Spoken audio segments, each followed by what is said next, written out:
चलो, Faraday's law कहता क्या? दो लॉ हैं इसमें। फर्स्ट लॉ, यहां पर इलेक्ट्रोलिसिस कराई जा रही है। सपोज करो कि हमारे पास एक कंटेनर है ना। इस कंटेनर में कुछ इलेक्ट्रोलाइट्स डले हुए हैं। CuSO4 हमारे पास यहाँ पर इलेक्ट्रोलाइट के फॉर्म में है। आयोनाइज हो रखा होगा Cu2+ और SO4 2- करके। इलेक्ट्रोड है यहाँ पर, बाहर से आप इलेक्ट्रिसिटी डाल रहे हैं इसमें।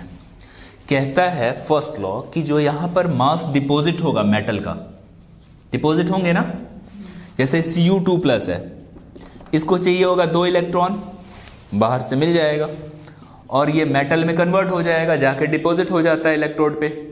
तो यहाँ पर मेटल जो डिपॉजिट होंगे उसका जो अमाउंट होगा वो डायरेक्टली प्रोपोर्शनल होगा किसके? चार्ज के। ये कहता है फर्स्ट लॉ, जो अमाउंट डिपॉजिट होगा डायरेक्टली प्रोपोर्शनल होगा किसके? चार्ज के। जो चार्ज आप बाहर से दे रहे हो, there is a constant quantity Z, electrochemical equivalent कहलाता है ये। Q के जगह पे क्या रख सकते हो आप? I/T। ये एक फॉर्मूला है, इसको याद रखो। ये कोई खास नहीं है, बस इतना समझना है कि जो आप यहां चार्ज दोगे ना, उसी के अकॉर्डिंग यहां पर क्या होगा? मास डिपॉजिट होता रहेगा। समझे? एक इलेक्ट्रॉन पे कितना चार्ज होता है बताओ मेरे को? 1.6 × 10⁻⁻19 कूलम। एक इलेक्ट्रॉन पे इतना चार्ज है। एक मोल इलेक्ट्रॉन पे कितना चार्ज होगा बताओ? 1.6 × 10⁻⁻19, 6.022 10⁻23। ये बेटा 96500 कूलम आ जाता है। ठीक है, ये आपका 486 भी होता है, इतना याद रख लेना। ठीक है, 96, इसी को हम 1 फैराड के नाम से जानते हैं। 1 फैराड। तो 1 मोल इलेक्ट्रॉन पे जो चार्ज होते हैं उसको हम 1 फैराड कहते हैं। आओ समझते हैं कुछ छोटे छोटे क्वेश्चन। फर्स्ट लॉ को डिटेल में पढ़ेंगे पहले, है ना, उसके बाद सेकंड लॉ पे आएंगे। तो पहले फर्स्ट लॉ में कुछ चीजें देख लो। क्वेश्चन है फाइंड द, एक छोटा सा क्वेश्चन है। First, find the amount of charge for 1 mole conversion of following. मान लो Al3+ है, इसको एल्यूमिनियम में कन्वर्ट करना, पहला क्वेश्चन। दूसरा क्वेश्चन MnO4- है, इसको Mn2+ में कन्वर्ट करना है। ये तो पहले एक आयन दिख रहा है, लेकिन एक आयन के लिए नहीं चाहिए आपको, 1 मोल आयन के लिए यहां से यहां ट्रांसफर करना है। कितने चार्ज की रिक्वायरमेंट होगी ये पता करनी है। ठीक है, समझो। पहले तो एक बात बताओ, एक आयन, एल्यूमिनियम के एक आयन को एल्यूमिनियम के एक एटम में बदलने के लिए कितने इलेक्ट्रॉन की जरूरत पड़ेगी? बोलो। 3 इलेक्ट्रॉन की जरूरत पड़ेगी। 3 इलेक्ट्रॉन मिलते ही वो क्या हो जाएगा? एटम में कन्वर्ट हो जाएगा। तो वैसे ही 1 मोल आयन को 1 मोल एटम बदलने के लिए 3 मोल इलेक्ट्रॉन की रिक्वायरमेंट होगी। 3 मोल इलेक्ट्रॉन की रिक्वायरमेंट होगी। तो इसका सॉल्यूशन क्या हो गया फर्स्ट वाले का? 3F, 3 फैराड की जरूरत होगी। आ रही है बात समझ में? 3F का मतलब 3 × 96500 कूलम। सिंपल सी बात है, पहले का आंसर ये आ जाता है। अब देखो MnO4- है, इसको Mn2+ में कन्वर्ट करना है। तो मेरे को एक बात बताइए, MnO4- का ऑक्सीडेशन स्टेट निकाला जाएगा यहां पर। MnO4-, Mn को X मान लो, ऑक्सीजन का -2 होता है × 4 = -1। तो X की वैल्यू आ गई 7, यहां पर +7 है, इसके ऊपर चार्ज। ठीक है, Mn के ऊपर +7 चार्ज है, अभी कितना है? +2 में कन्वर्ट हो रहा। इसका मतलब हमें कितने इलेक्ट्रॉन? 5 इलेक्ट्रॉन की रिक्वायरमेंट होगी। 5 इलेक्ट्रॉन जैसे ही मिलेगा ये आपका इसमें कन्वर्ट हो जाएगा। तो हम तो मोल की बात कर रहे हैं, तो हमें 5 मोल इलेक्ट्रॉन की रिक्वायरमेंट होगी। तो दूसरे के लिए आपके पास क्या हो गया? 5F, यानी कि 5 × 96500 कूलम। कोई डाउट है इसमें? नहीं ना?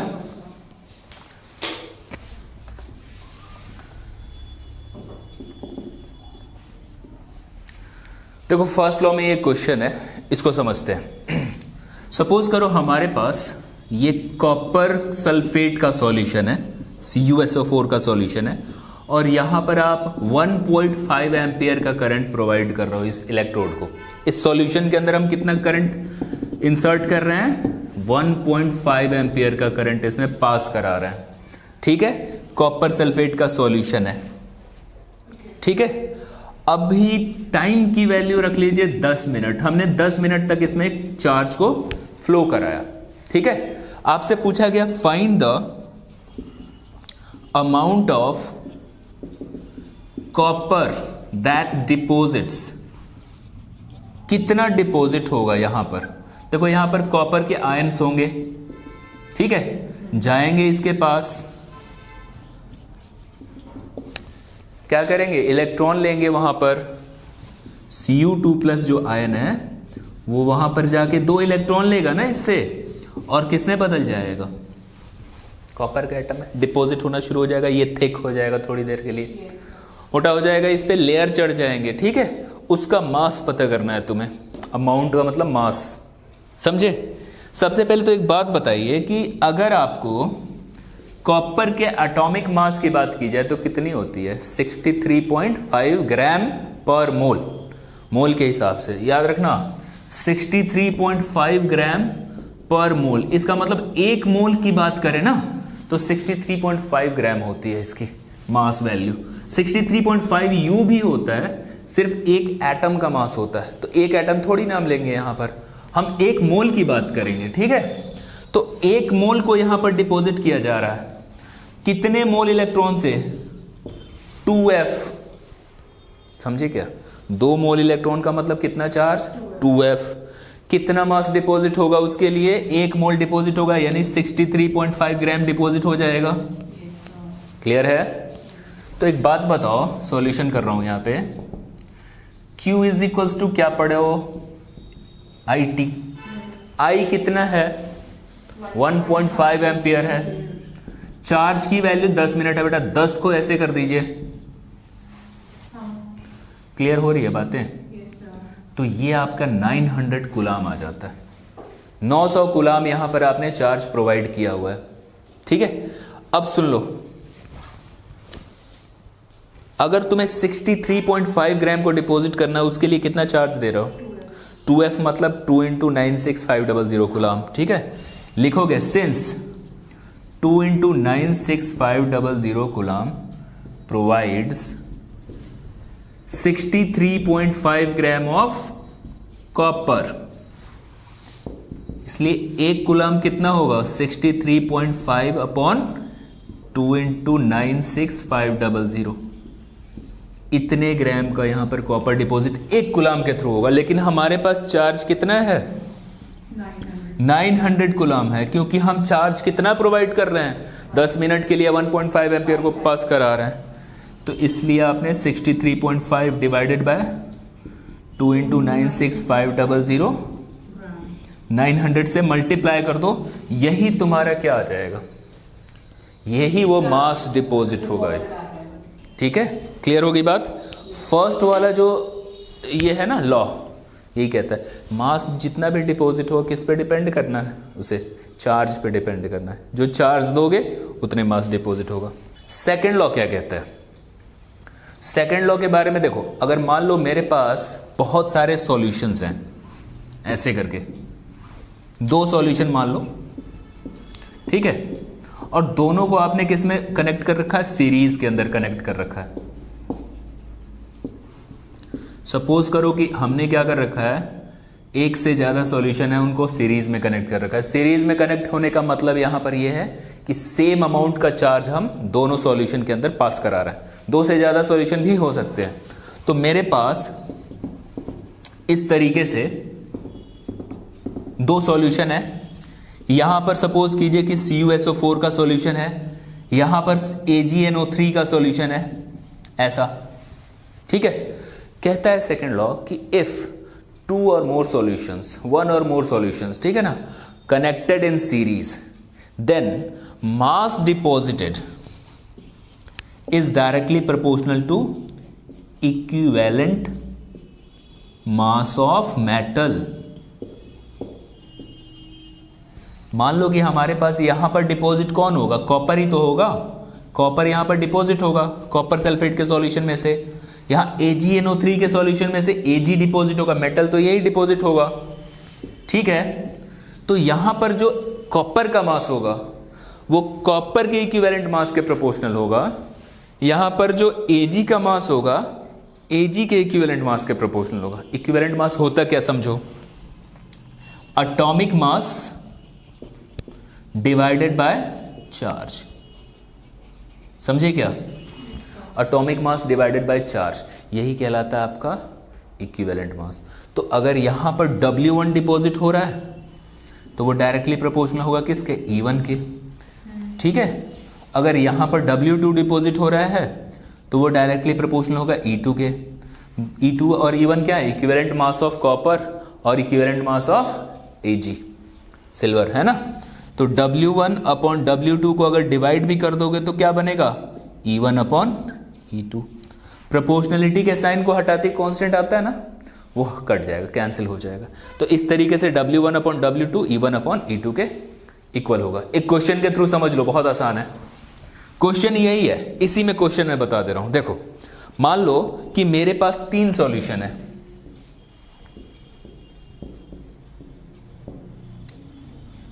समझ गए ना क्या कहता है ये लॉ क्या कहता है, समझ गए ना, कि एक से ज्यादा सॉल्यूशन अगर सीरीज में कनेक्टेड होंगे तो जो मास डिपॉजिट होने वाले हैं मेटल के वो किसके प्रोपोर्शनल होगा, इक्विवेलेंट मास।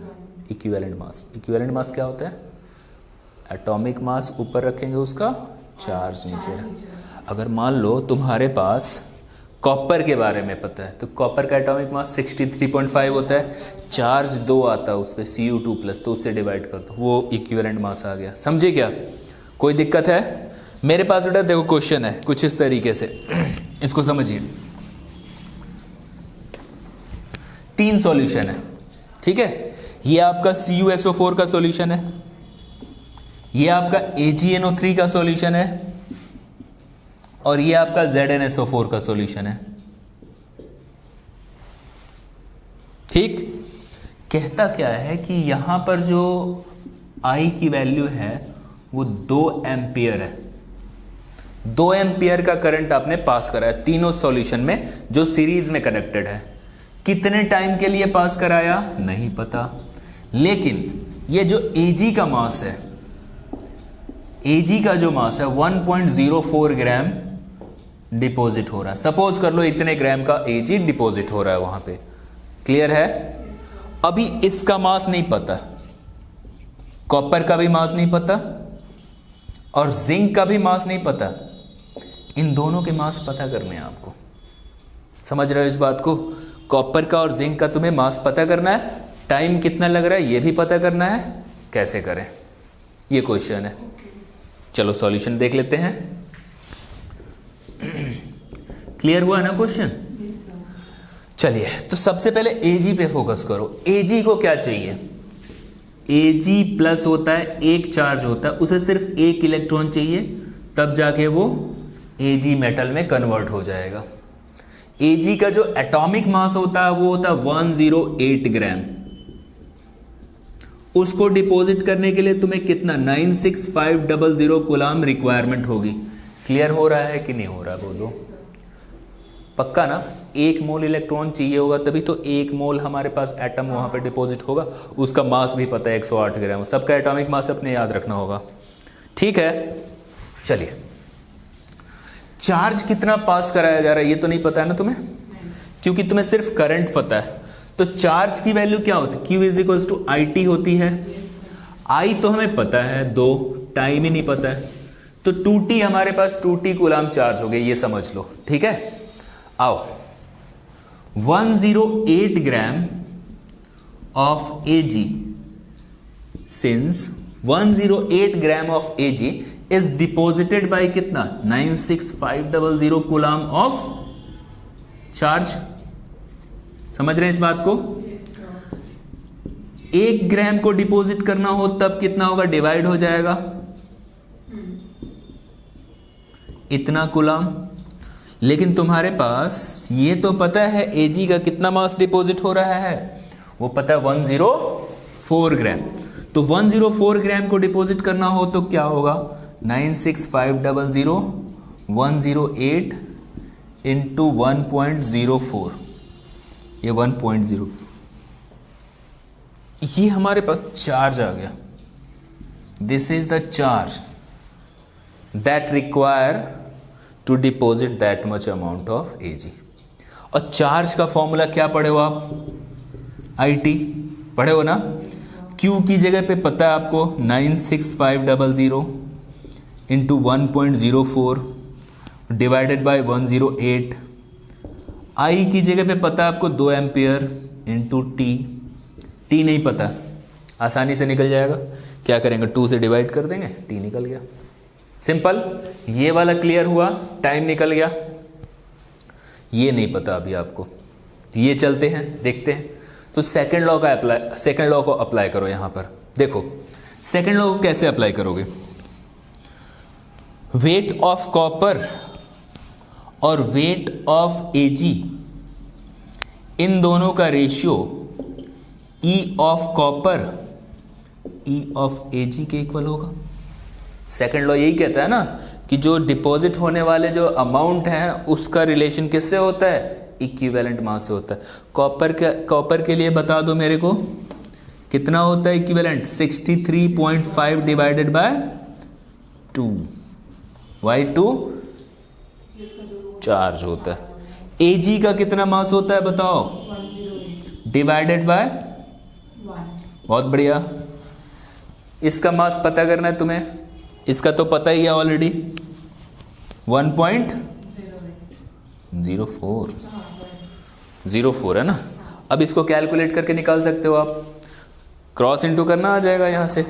अगेन जिंक का भी पता करना है आपको, क्या करोगे, वेट ऑफ जिंक मतलब amount of zinc, amount of Ag, E of zinc, E of Ag। Zinc के लिए बताओ कितना होता है, 65.3 होता है मास उसका एटॉमिक, 65.3 होता है, और चार्ज 2 ही होता है उस पर भी, Zn2+। Ag के लिए वही कितना, अब इसकी वैल्यू तो पता ही है यहां पर भी, 1.04।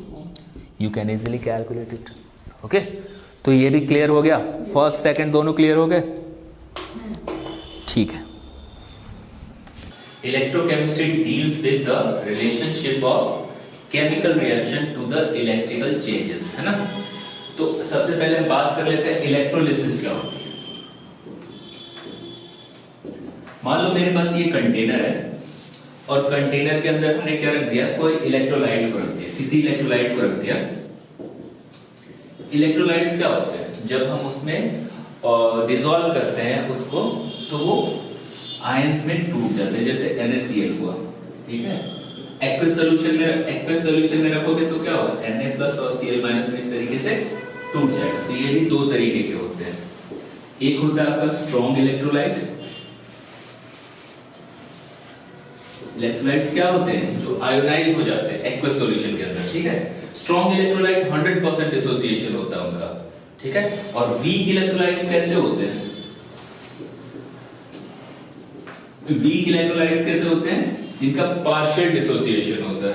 सपोज करो CH3COOH है, आपने एक्वस सॉल्यूशन में इसे डाला, CH3COO- और H+ करके ये आयोनाइज हो जाता है, और उसी जगह आपने HCl को रखा एक्वस सॉल्यूशन में, ये भी आपका H+ और Cl- में आयोनाइज हो गया।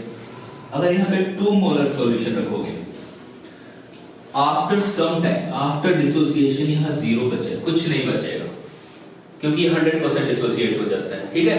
और ये पार्शियल डिसोसिएट होता है। 2 मोलर सॉल्यूशन यहाँ रखते देखो, तो यहाँ पे कुछ ना कुछ यहाँ पर रिमेनिंग बच जाता है, ठीक है। 100% डिसोसिएशन नहीं होता है। तो कुछ स्ट्रॉन्ग इलेक्ट्रोलाइट्स होते हैं, जैसे HCl हुआ, H2SO4 हुआ, HNO3 हुआ, ठीक है, इनके नाम याद रखें। वीक इलेक्ट्रोलाइट्स में यही सब होते हैं, ठीक है, CH3COOH हो गया। जितने भी मिनरल एसिड्स होते हैं ना, उनको आपने क्या मानना होगा, वीक इलेक्ट्रोलाइट। तो होता क्या है, इलेक्ट्रोलाइट यहां पर रखा हुआ है, समझो, CuSO4 कॉपर सल्फेट का सॉल्यूशन रखा हुआ है, और इसमें हमने एक इलेक्ट्रोड लगा दिया, मेटल का कोई रॉड रखा हुआ, ठीक है, और बाहर से हम इलेक्ट्रिसिटी प्रोवाइड कर रहे हैं। इलेक्ट्रिसिटी प्रोवाइड करने का क्या मतलब होता है, हम उसमें चार्ज प्रोवाइड कर रहे हैं, चार्ज रख रहे हैं, ठीक है। तो होता क्या है, सबसे पहले तो देखो ये हमारे पास इलेक्ट्रोलाइट है, वो Cu2+ और SO4 2- में टूटेगा, आयोनाइज हो रखा होगा, समझ रही हो बात को? तो Cu2+ है ये, Cu2+ को क्या चाहिए होगा, सिर्फ 2 इलेक्ट्रॉन चाहिए होंगे, तो क्या होगा ये कॉपर के एटम में कन्वर्ट हो जाएगा।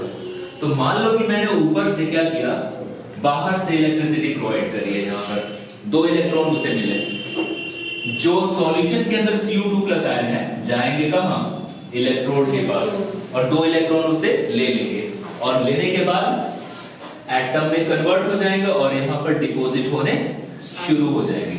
समझ में आ रही है बातें? तो इलेक्ट्रोलिसिस में क्या होता है ना कि बाहर से आप क्या करते हैं, मतलब चार्जेस डालते हैं, बिल्कुल इलेक्ट्रिसिटी प्रोवाइड करके केमिकल चेंज कराते हैं, ठीक है। इस प्रोसेस का नाम क्या है, इलेक्ट्रोलाइसिस, ठीक है। उसी के अपोजिट एक और है, इलेक्ट्रोकेमिकल सेल। मान लो एक इलेक्ट्रोकेमिकल सेल में क्या होता है,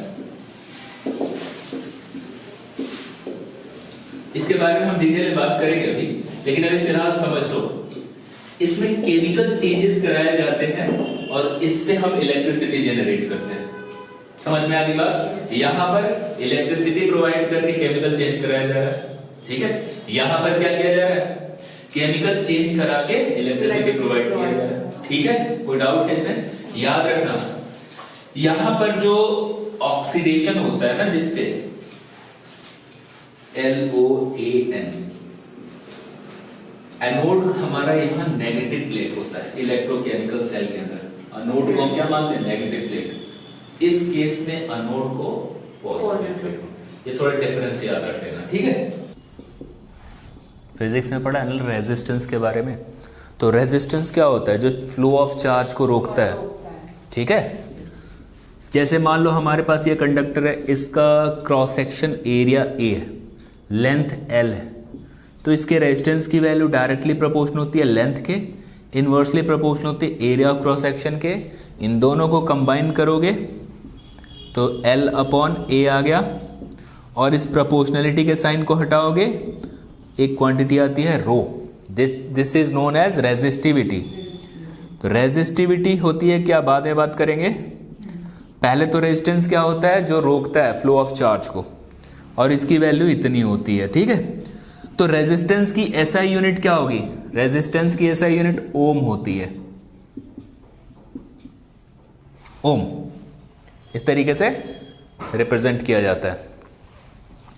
एक और है टर्म, दिस इज रेजिस्टेंस, और एक है कंडक्टेंस। कंडक्टेंस क्या होता है, तो याद रखना, reciprocal of resistance 1/R is conductance. Conductance को G से रिप्रेजेंट कर सकते हो या फिर आप C से भी रिप्रेजेंट कर सकते हो, ठीक है। कोई डाउट है? 1/R यूनिट क्या होगा, पर ओम या फिर साइमन, ठीक है। S से भी डिनोट करते हैं पर ओम को, MHO भी कहते हैं, पर ओम भी कहते हैं। क्लियर होगी बात? अगर रेजिस्टेंस हाई हुआ तो कंडक्टेंस क्या होगा, लो। रेजिस्टेंस अगर लो हुआ, कंडक्टेंस हाई, ठीक है। बात करते हैं रेजिस्टिविटी की।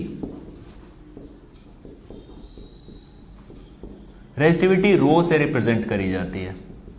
क्या होती है रेजिस्टिविटी, बताओ।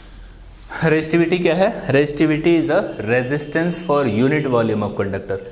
लेंथ की वैल्यू 1 मीटर ले लो, एरिया ऑफ क्रॉस सेक्शन आपका 1 मीटर है, यहां पर पुट कर लो। अगर तुम्हारे पास लेंथ कितना है, 1 मीटर, एरिया भी 1 मीटर, इसका मतलब रेजिस्टेंस की वैल्यू किसके इक्वल आ गई, रेजिस्टिविटी के ही इक्वल आ गई। तो resistivity is nothing, it's just a resistance for unit volume of conductor, ठीक है। तो यहां से अगर हम रो की यूनिट पता करें तो ये बेटा ओम मीटर आ जाती है, ठीक है।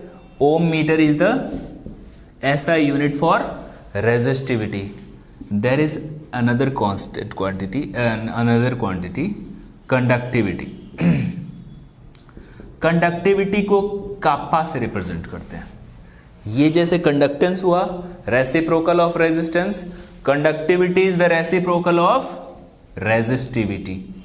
ठीक है, अगर रेजिस्टिविटी की वैल्यू हाई होगी तो कंडक्टिविटी कम होगी। Got it. एसआई यूनिट की बात करें, ये पर ओम पर मीटर, साइमन पर मीटर, ये आपकी यूनिट हो जाएगी। अब इस वाले फॉर्मूले को थोड़ा देख लेते हैं, इस फॉर्मूले से कुछ निकलेगा तो समझ लेते हैं, देख लेते हैं। R is equal to rho l upon A है, थोड़ा अरेंज करें, 1 upon rho, 1 upon R, l upon A. मेरे को एक बात बताओ, 1 अपॉन रो किसके इक्वल होता है? Conductivity. 1 upon R conductance, l upon A को याद रखना सेल कांस्टेंट के नाम से जाना जाता है। एक यहां से एक फॉर्मूला, दो छोटी छोटी बातें और हैं, एक ही याद कर लो। मोलर कंडक्टिविटी क्या होती है? मोलर कंडक्टिविटी का मतलब, कंडक्टिविटी तो समझ गए ना, तो मोलर कंडक्टिविटी को भी उसी तरीके से समझ लो। ये भी कंडक्टिविटी ही है। मान लो मेरे पास ये सेल है, इलेक्ट्रोकेमिकल सेल जो होता है ना, दो हमारे पास प्लेट होती हैं बड़ी सी, है ना, उनके बीच सेपरेशन होता है, और उनके बीच में क्या रखा जाता है? इनके बीच में क्या रखा जाता है? इलेक्ट्रोलाइट्स रखे जाते हैं। इलेक्ट्रोलाइट्स इसमें डाल दिया आपने, कितना है उसका कॉन्सेंट्रेशन? 1 मोलर। तो 1 मोलर सॉल्यूशन के जितने भी आयंस होंगे छोटे छोटे, उन सब की जो कंडक्टिविटी होगी मिलाकर, नेट कंडक्टिविटी, वो कहलाएगी मोलर कंडक्टिविटी। तो मोलर कंडक्टिविटी को लैम्डा करके ऐसे m लगा देना यहां पर, और याद रखना ये होती है कंडक्टिविटी, 1000 ऊपर रखेंगे और नीचे में मोलैरिटी। ये फॉर्मूला भी आपने याद रखना हो। कोई डाउट है? Molar conductivity is nothing, it's just conductivity for 1 molar solutions ion. ठीक है ना, इसके जितने आयंस मौजूद होंगे सबकी कंडक्टिविटी। तो ये भी फॉर्मूला याद रखेंगे, ये भी फॉर्मूला याद रखेंगे। इसके बेस पे एक क्वेश्चन कर लेते हैं। देखो क्वेश्चन कहता है, तीसरा क्वेश्चन मान लो, एक हमारे पास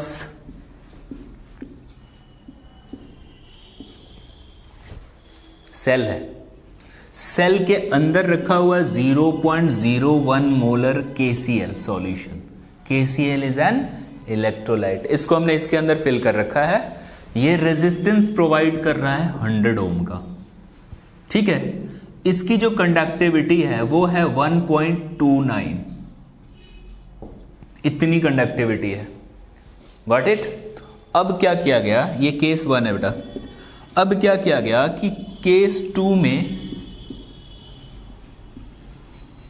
सब कुछ तो सेम है, सेल वही है, बट यहां पर कॉन्सेंट्रेशन तुम्हारा इतने मोलर का KCl रख दिया तुमने इसके अंदर, और अब रेजिस्टेंस की वैल्यू है 520 ओम। अब इस केस में कंडक्टिविटी क्या होगी, मोलर कंडक्टिविटी क्या होगी, ये है क्वेश्चन। क्लियर हुआ क्वेश्चन? फर्स्ट केस में हमने क्या रखा है, ये सब कंडीशन है। दूसरे केस में इलेक्ट्रोलाइट निकाल कर उसकी कॉन्सेंट्रेशन अलग कर दी हमने। रेजिस्टेंस पता है, ये दो चीजें पता करनी है। ठीक है, ये केस सेकंड है। सेल वही है, ध्यान रखेंगे। तो यहां से एक बात क्लियर है, सेल वही है तो सेल कांस्टेंट भी क्या होगा, सेम ही होगा, है ना। तो चलो देखते हैं। K is equal to 1 upon R into cell constant, यही फॉर्मूला अभी पढ़ाया आपको। ये आपके पास फर्स्ट केस के लिए 1.29 है, रेजिस्टेंस 100 है, तो सेल कांस्टेंट कितना आ जाएगा, 129 पर मीटर इसकी यूनिट होती है। याद रखना, सेल कांस्टेंट होता क्या था, L अपॉन A ही तो होता था, ऊपर में मीटर नीचे में मीटर स्क्वायर, क्या आया, पर मीटर। पर मीटर इसकी यूनिट होती है सेल कांस्टेंट की। तो फर्स्ट केस से हमने क्या निकाल लिया, यहां पर सेल कांस्टेंट की वैल्यू निकाल ली, फाइंड आउट कर ली। अब यही सेल कांस्टेंट सेकंड वाले के लिए भी एप्लीकेबल होगा। सेल तो नहीं बदला है, क्या बदला है, उसके अंदर का कॉन्सेंट्रेशन चेंज हुआ है। ठीक है, आ जाओ case 2। K is equals to 1 upon R into cell constant. बताइए, R तो यहां पे 520 दिया हुआ है, सेल कांस्टेंट की वैल्यू कितनी है, 129, तो 129 अपॉन 520, ये आपके पास कंडक्टिविटी आ गई। कंडक्टिविटी पता है आपको, अब क्या पता करनी है? Molar conductivity. तो मोलर कंडक्टिविटी का फॉर्मूला भी पता है आपको, कंडक्टिविटी इंटू 1000 अपॉन मोलैरिटी। बताओ, कंडक्टिविटी तो पता है ना, 129 अपॉन 520, और ये 100 तो 1000 तो ऊपर आ ही गया। मोलैरिटी आपको पता है,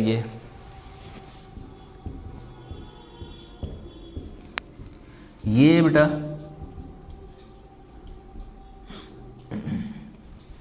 ये आपके पास क्या आ जाता है? मोलर कंडक्टिविटी की value. Variation in lambda m on dilution. देखो, डाइल्यूट करते हैं किसी भी सॉल्यूशन को ना, in that case lambda m की वैल्यू बढ़ती है। ठीक है, एक ग्राफ के थ्रू समझ लो। जब कॉन्सेंट्रेशन तुम्हारा यहां पर इस तरफ जाओगे तो कॉन्सेंट्रेशन की वैल्यू बढ़ेगी, इधर आओगे तो कॉन्सेंट्रेशन की वैल्यू क्या होगी? घटेगी।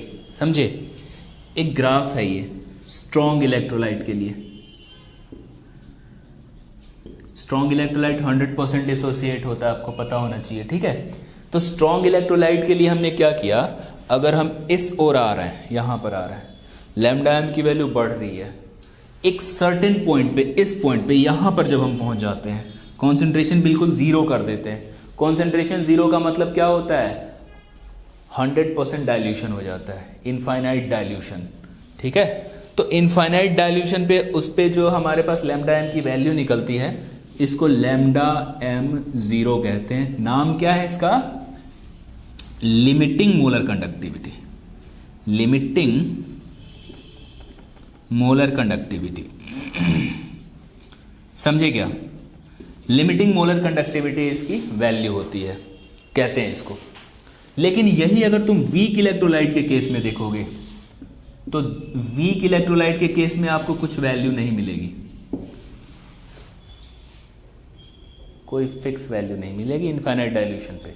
Lambda am not weak electrolyte के लिए नहीं होता है। ठीक है, तो दोनों ही केसेस में देख रहे हो, चाहे वो स्ट्रॉन्ग इलेक्ट्रोलाइट है चाहे वो वीक इलेक्ट्रोलाइट है, दोनों ही केसेस में लैम्डा एम की वैल्यू बढ़ती है जब हम उसे डाइल्यूट करते हैं। ठीक है, लेकिन स्ट्रॉन्ग इलेक्ट्रोलाइट के केस में इनफाइनाइट डाइल्यूशन पे एक वैल्यू मिल जाती है, सर्टेन वैल्यू होती है, वीक में नहीं होती है। ठीक है, अच्छा, लैम्डा एम तो बढ़ रहा होता है, कंडक्टिविटी का क्या सीन है? कंडक्टिविटी चेंज होगा कि नहीं होगा? कंडक्टिविटी की वैल्यू बढ़ेगी या नहीं बढ़ेगी ऑन डाइल्यूशन? बढ़ेगी नहीं, याद रखना, उसमें घटती है। देखो, डाइल्यूशन जब हम करते हैं तो नंबर ऑफ आयन्स बढ़ते हैं, ठीक है, लेकिन number of ion with respect to volume नहीं बढ़ते हैं। जितना तुम उसे डाइल्यूट कर रही हो ना, वॉल्यूम के रेस्पेक्ट में नंबर ऑफ आयन कम हो जाते हैं। समझ में आ गई बात? वॉल्यूम बढ़ते हैं बट वॉल्यूम के रिस्पेक्ट में वो कम होते हैं। पर यूनिट वॉल्यूम जो होते हैं नंबर ऑफ आयन घट जाते हैं उस केस में, इस वजह से वो वैल्यू क्या होती है? घटती है, लेकिन लैम्डा एम बढ़ती है। ठीक है, एक है कॉलरॉच लॉ, इसको भी समझ लो। कॉलरॉच लॉ को हम समझाते हैं अच्छे से।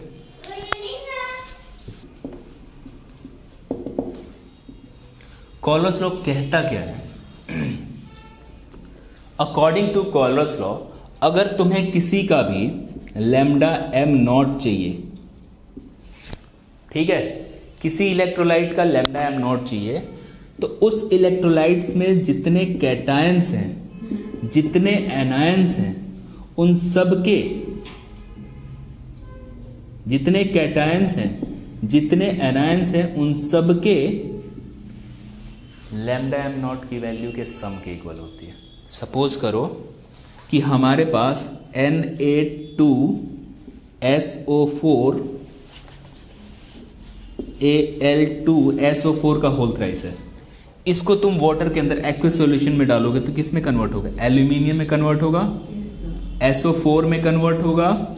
एल्यूमिनियम के 2 आयन बनेंगे, SO4 के 3 आयन बनेंगे। समझ रहे हैं इस बात को? तो यहां पर अगर हम लैम्डा एम फॉर Al2SO4 का होल थ्राइस निकालने जा रहे हैं, तो लैम्डा एम ऑफ एल्यूमिनियम, ठीक है, और लैम्डा एम फॉर SO4 2-, इन दोनों को जोड़ा जाएगा, बट उनके कोएफिशिएंट भी मल्टीप्लाई किए जाएंगे। यहाँ 2 लगा देना, यहाँ 3, ठीक है ना। यानी limiting molar conductivity for any electrolyte is equal to limiting molar conductivities, sum of limiting molar conductivities of their cation and anion multiplied by their coefficients. समझे क्या? अगर तुम्हें चाहिए CH3COOH का, हालांकि ये वीक इलेक्ट्रोलाइट है, वीक इलेक्ट्रोलाइट की लिमिटिंग मोलर कंडक्टिविटी नहीं होती है, लेकिन अगर आपको ये पता है कि CH3COO- इसकी लिमिटिंग मोलर कंडक्टिविटी पता है, H+ की लिमिटिंग मोलर कंडक्टिविटी पता है, तो इन दोनों को ऐड करके तुम ये निकाल सकते हो, ठीक है। जनरली इसकी लिमिटिंग मोलर कंडक्टिविटी कहाँ पता होती थी? डाइल्यूट करते थे तो वो तो ग्राफ ऐसे जा रहा होता था। समझ रहे हैं इस बात को? तो इसके एप्लीकेशन को समझो। ये तो इसका डेफिनेशन समझ गए कि क्या होता है ये। इसके 3 एप्लीकेशन है। फर्स्ट है to find lambda M0 for weak electrolyte. किसी भी वीक इलेक्ट्रोलाइट के लिए लैम्डा M0 आप आसानी से निकाल सकते हो with the help of Kohlrausch law. Suppose करो कि मेरे पास CH3COONA, इसकी लिमिटिंग मोलर कंडक्टिविटी पता है, HCl, इसकी भी लिमिटिंग मोलर कंडक्टिविटी पता है, NaCl, इसकी भी लिमिटिंग मोलर कंडक्टिविटी पता है आपको, अल्फा बीटा गामा, इस तरीके से हमने लिमिटिंग मोलर कंडक्टिविटी रखी हुई है। अगर मुझे लैम्डा M CH3COOH चाहिए, अगर वीक इलेक्ट्रोलाइट है, इसका चाहिए, इन सब की पता होती है वैल्यू, क्योंकि ये स्ट्रॉन्ग इलेक्ट्रोलाइट है, ये भी स्ट्रॉन्ग ही है क्योंकि ये सॉल्ट है, ये भी आपका एसिड है स्ट्रॉन्ग, ये भी आपका सॉल्ट है। इनकी वैल्यू तो पता होगी इनफाइनाइट डाइल्यूशन पे, लेकिन इसकी वैल्यू तो नहीं पता होगी ना। लेकिन इनके हेल्प से हम ये पता कर सकते हैं। क्या करेंगे? इससे और इसे जोड़ के इसे घटा देंगे, समझे? Lambda CH3COONA HCl minus NaCl। ऐसा करने से ये पता चल जाएगा। कैसे पता चल जाएगा ये भी देख लो। इसको जब तोड़ोगे आप तो क्या मिलेगा? Minus Na+। समझ रही हो बात को? समझ रहे हो? HCl के लिए क्या करेंगे? H+, Cl-। कोलरॉच लॉ से चल रहा है ये। इस माइनस NaCl की बात करेंगे, Na+, Cl-। समझ में आ रही है बातें? अब कैंसिल कौन कौन सा होगा? Na हुआ, Cl हुआ, हो गया ना? बचा क्या? ये और ये बचा।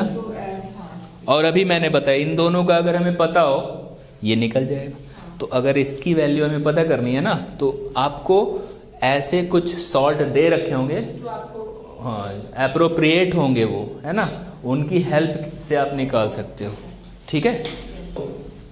दूसरा एप्लीकेशन, दूसरे में कह रहा है to find alpha for any electrolyte at any concentration.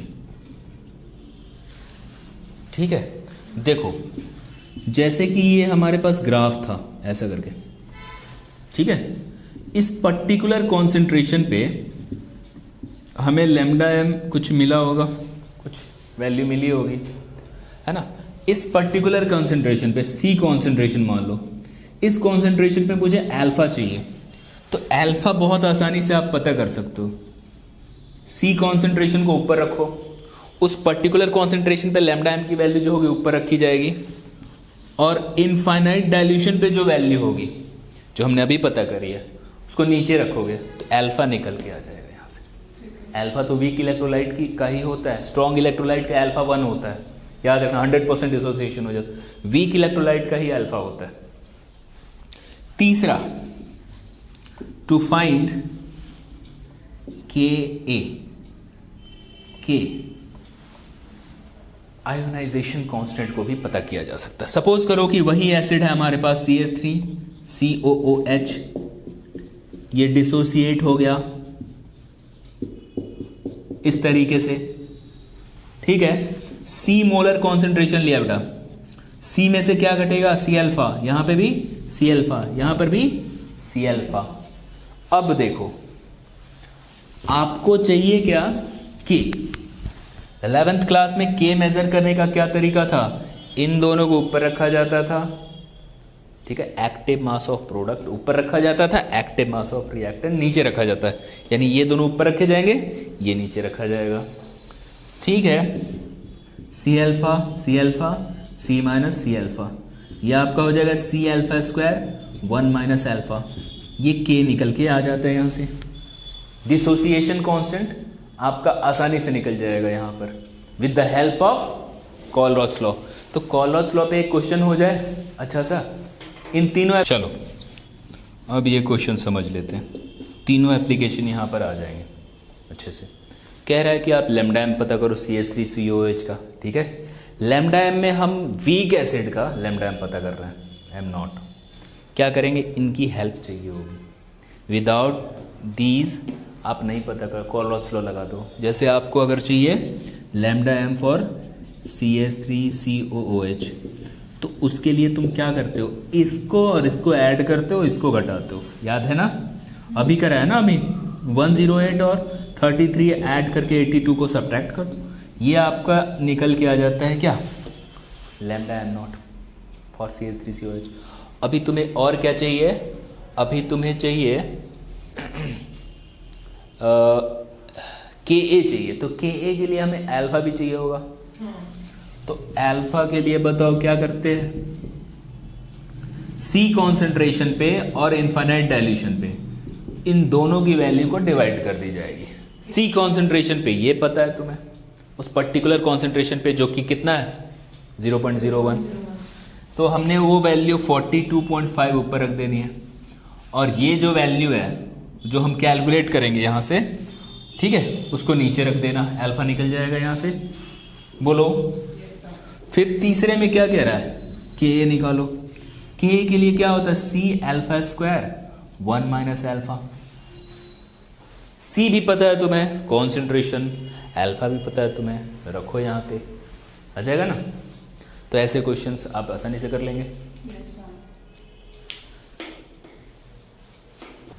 चलो इलेक्ट्रोकेमिकल सेल को देख लो।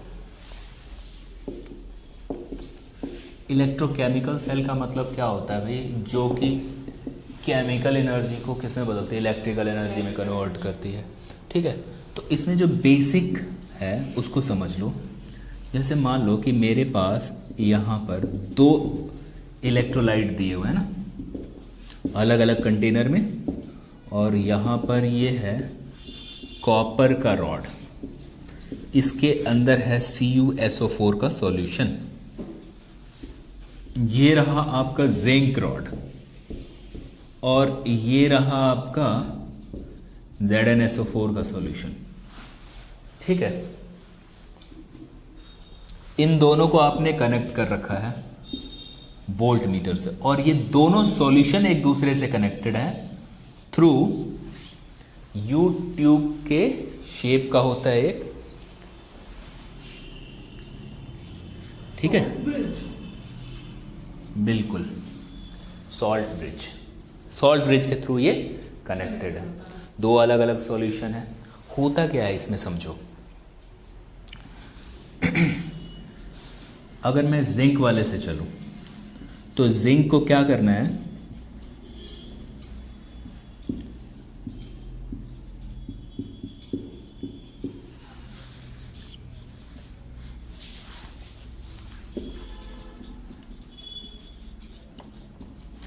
जिंक ने क्या किया, 2 इलेक्ट्रॉन निकाले और जाके सॉल्यूशन में डिसॉल्व हो गया, Zn2+ बन गया यहां से, और 2 इलेक्ट्रॉन यहां से बाहर की ओर निकाल दिए इन्होंने, समझे क्या।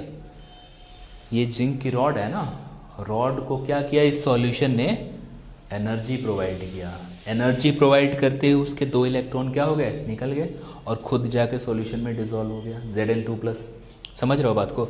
जैसे ये ZnSO4 है ना, तो ये आयोनाइज हो रखा होगा Zn2+ और SO4 2- में करके।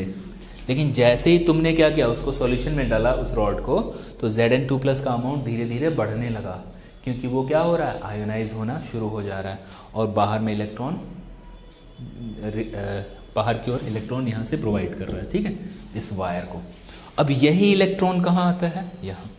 और इस रॉड को आप कहोगे कि ये एनोड है, बिकॉज वहाँ ऑक्सीडेशन हो रहा है। लॉस ऑफ इलेक्ट्रॉन क्या होता है, ऑक्सीडेशन। ऑक्सीडेशन जहाँ पे होता है उसको आप एनोड कहते हो। एट कैथोड, कैथोड कौन बन गया, कॉपर रॉड। कॉपर रॉड के बारे में समझो बेटा, कॉपर रॉड में Cu2+ जो आयन है ना, सॉल्यूशन में जो डिसॉल्व्ड आयन है, CuSO4 क्या होगा, इस तरीके से टूट रखा होगा, Cu2+ और SO4 2- करके ऐसे करके टूट रखा होगा। अब देखो कॉपर रॉड पे क्या हो रहा है, ये जा रहे हैं इसके पास, Cu2+ जा रहा है किसके पास, इस रॉड के पास जो सॉल्यूशन में डिसॉल्व है। उसे 2 इलेक्ट्रॉन भी मिल रहा है, कौन दे रहा है, बाहर से मिल रहा है, ठीक है। और अब इन दोनों को आप ऐड कर लीजिए, ऐड करते ही ये क्या हो गया, कैंसिल हो गया। तो क्या लिखेंगे आप, Zn+ Cu2+ Zn2+ Cu, ये फाइनल आपका वो मिल गया। आप देखो इलेक्ट्रॉन यहाँ से यहाँ ट्रैवल कर गए, तो करंट किधर जाएगा, इस डायरेक्शन में।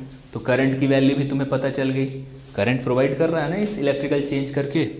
तो इस सॉल्यूशन को आप क्या लिखोगे, सेल नोटेशन में कैसे लिखा जाएगा, तो सेल नोटेशन में लिखा जाता है Zn / Zn2+ और यहाँ पर कॉन्सेंट्रेशन, इसका जो भी कॉन्सेंट्रेशन होगा, Zn के साथ Zn2+ को। समझ रहे हो बात को?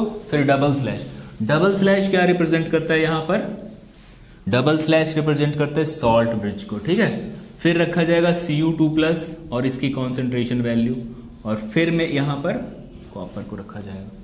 समझे, ये सेल नोटेशन किया जाता है। इसमें ये बात याद रखना, LOAN, लेफ्ट साइड जो हुआ इस तरफ का, वो क्या होगा, ऑक्सीडेशन हो रहा होता है, उसी को अनोड कहते हैं, वो नेगेटिव प्लेट होता है। दिस मीन्स जिंक हमारा क्या है, नेगेटिव प्लेट है, वहाँ ऑक्सीडेशन हो रहा है, इसी को अनोड कहते हैं, ठीक है। ये आपके पास समझ में आ गया। अब इस सेल की जो EMF वैल्यू है वो कितनी होगी, EMF समझ रहे हैं, कितने वोल्ट का वो बैटरी बन चुका है अभी फिलहाल, कितने वोल्ट का सेल है वो, तो याद रखना E of cathode minus E of anode. Cathode कौन सा है भाई, ये वाला कि ये वाला, ये कैथोड है ना। तो जिंक के कैथोड वो है कॉपर है, उसके लिए 0.34 वैल्यू होती है। ये ई क्या है बताओ, रिडक्शन पोटेंशियल कहलाता है, स्टैंडर्ड रिडक्शन पोटेंशियल कहलाता है, ये ध्यान रखना, ठीक है। हर एक किसी का जो है ना अलग अलग होता है, और इसका 0.76 होता है। तो कुल मिलाकर ये क्या बन चुका है, 1.7 ही होगा ना, 1.1 वोल्ट की ये बैटरी तैयार है।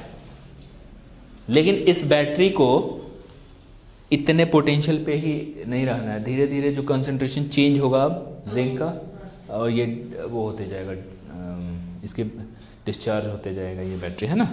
समझ में आ रही है बात?